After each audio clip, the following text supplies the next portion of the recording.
So I had chronic myeloid leukemia, and I was diagnosed 17 years ago.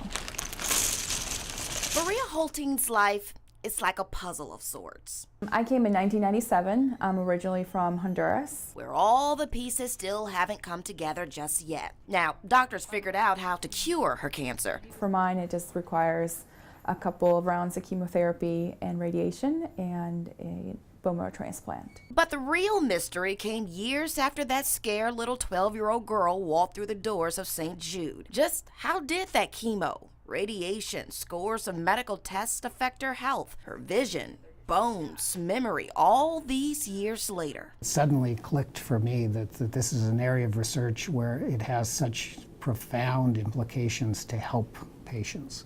Not only to help the patients who are survivors now, but also to help the children who are going to be diagnosed and treated, because if we know what treatments are associated with long-term adverse outcomes, maybe we can change those treatments a bit. This is Dr. Leslie Robinson, co-founder of the St. Jude Life Program. You're not going to find research like this anywhere else in the country. Every year, scores of former St. Jude patients journey back for a series of clinical tests.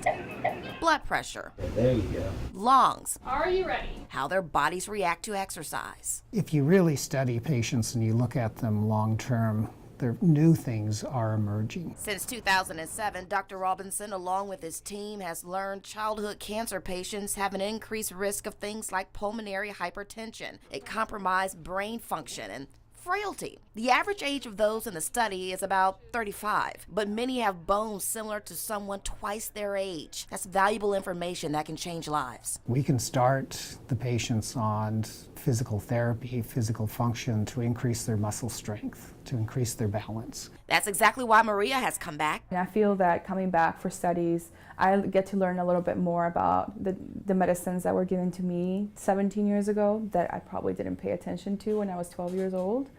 But also, I get to give back. To the hospital and one world-renowned researcher that is improving hers and countless other former patients' quality of life. I say thank you for finding that missing piece of the puzzle.